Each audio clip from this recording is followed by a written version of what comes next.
Hey guys, it's me, EODGamer here, and let's talk about the pros and cons in very honest fashion for Dan Heng Imbibitor Lunae as of version 1.3.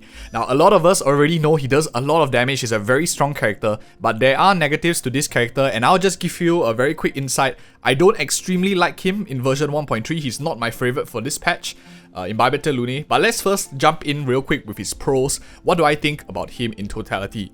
In my opinion, right now he's probably the best AoE DPS in the game. A lot of people are online on Reddit, I see everywhere people are talking about, oh, power creep, you power creep in an AoE fashion, Kafka, you power creep Blade. But I think one important thing to remember is we have many different elements in the game. There's no need to panic because the moment they have an enemy that has imaginary res, lightning res, or wind resistance and stuff like that, it doesn't matter whether you're the best DPS or not, your damage is going to get cut down, especially if the game developers, Hoyoverse, decide to put in certain enemies just to make certain characters a little bit harder to play. So I think he's really strong. For any of you who maybe missed out on Zila's banner, you missed out on Jingyuan's banner, you maybe just started the game or you didn't pull all the way until Kafka, you only got Kafka, you want to make sure you guarantee her, and now you have Imbibitor Lunae. If you are these kind of people, I think it's a perfect start for a lot of people. In this game, currently you generally want to have one nice hyper carry in the very beginning so you can pull your account through the entire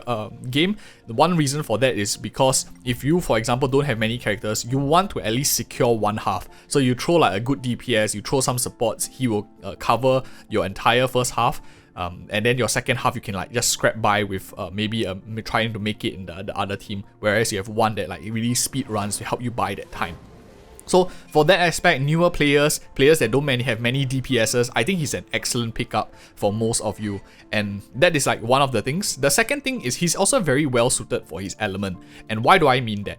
Imaginary characters, for those of you who don't know, break effect is kinda mid for imaginary characters. We've already done a video comparing 0% versus 150% break effect. If you're interested to see an exact difference, go and check that video out on the channel. But for those of you who don't care about that, I'll just give you the TLDW of the video.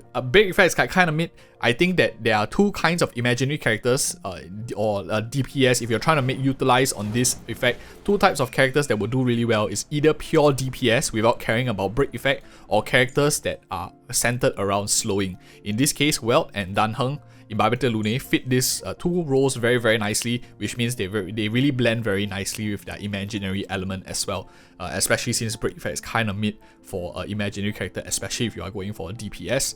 This is of course unlike other characters in the game like maybe Kafka, Zila, which can do a little bit more damage with break effect because of their elemental typing. You of course have characters like Susang who literally can be built entirely out of break effect as well. But for Imbibitor Lunae's case, you don't really have that flexibility, which means you need to invest in crit rate, crit damage, attack stats, and have the supports to boot as well. So I think that is the pros. He's very nicely suited for his element, very strong DPS in his case. Currently, some people are saying he's best in class for AoE fashion, but that is really in my opinion, where the pros end for this character. Am I impressed with his damage? Yes. Do I think he's a very strong character? Yes. But more so than that, I think the negatives definitely do need to be considered when thinking about whether this character is the only character that everyone should must pull. I don't think so. I'm more excited in 1.3 for other characters and future patches as well. But I'll give you some logical reasons and also tell you some personal bias in this part of the video as well. The first thing first is he's being introduced into the game. For any of you maybe started out in the early game, I would say that hyper carry style is introduced currently in Imbibitor Lunae in a case where hyper carry is already beginning to die. And why do I say that? Once you have players generally, or maybe we should phrase it another way. When is hyper carry the best? Hyper carry is the best when you only have one DPS and you don't have resources to build other characters in the game. Once we go on a couple patches, you get lucky, you pull multiple DPSs, maybe you have Blade, you have Zila already, you have maybe Kafka if you're lucky enough to get multiple, or maybe you would spend a bit of money and stuff like that. But as the game goes by, 1 year, 2 years, or 6 months in and stuff, you'll start to realize that you have many characters on your account. In that sense, flexibility begins to outweigh hyper carry in the style much more. And the true problem with this character is he's like a vacuum. He sucks every single resource to him. You need to dedicate all the skill points for him. If your team requires a certain amount of skill points, he'll just drink all of it up. And basically you're sacrificing your team's output for one character. Very, very nice in the early game where you don't have DPS coming from many slots, because you want to maximize the amount of attack damage that he does. He does that very nicely. He does a lot of damage. But then, would you say that this team of like double support, healer together with Imbibitor Lunae, will it outperform a team of 2-3 DPSs? For example, maybe you play Kafka in a full DOT team, you play Zealer together with Kafka Blade. For example, the team that I run on a daily basis is an example like this one here. I have 3 DPSs and I clear most content very nicely. I don't really need a harmony character. But of course, some of you will be saying like, EOD, we are not you, we don't have every single character in the game. But as the time goes by, you definitely will get more and more characters, and that is why I think that functionally, like in a character sense, if you think about it in isolation, he's a very strong character. But if you think about it in a holistic sense, hyper carry style is slowly going to diminish and die over time.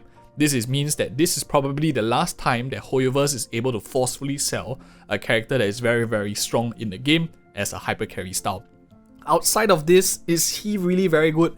I don't know. If you play him maybe with more characters that have, for example, skill point funneling, maybe if in future we have a character here that automatically grants like 5 skill points to the team, then I would say he does change a little bit. But currently, as of version 1.3 in the current game state, he does drink up a lot of resources, and if you don't play him as main DPS with the sufficient funneling, you are kind of restricting his potential, and you are basically forced to play with characters that don't, or like other DPSs that don't drink skill points, which currently you are limited to Arlen, you are limited to maybe E1, Susang, you are limited to Serval in this case, and to some extent Blade as well, since he only consumes 1 skill point and does a lot of damage. That means he becomes a little bit more restrictive in that sense. For that reason, I think it's a very huge negative for Imbibitor Lunae, especially if you have more characters in the game. Now, but to balance the thought, what do I think about DPSs?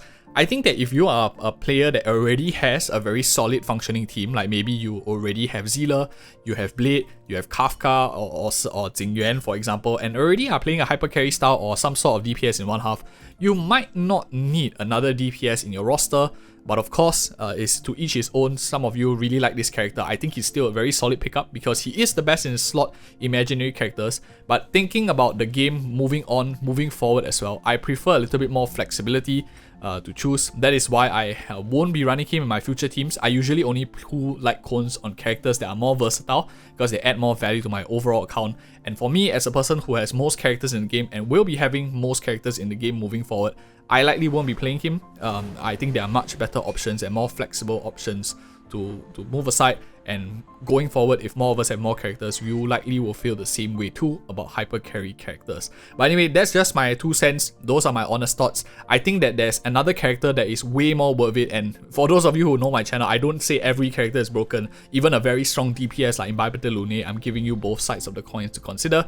Check out this video on Fucc. I think you'll be very interested to know why do I actually say she's very overpowered, and definitely worth consideration when paired beside a character like Imbibitor Lunae.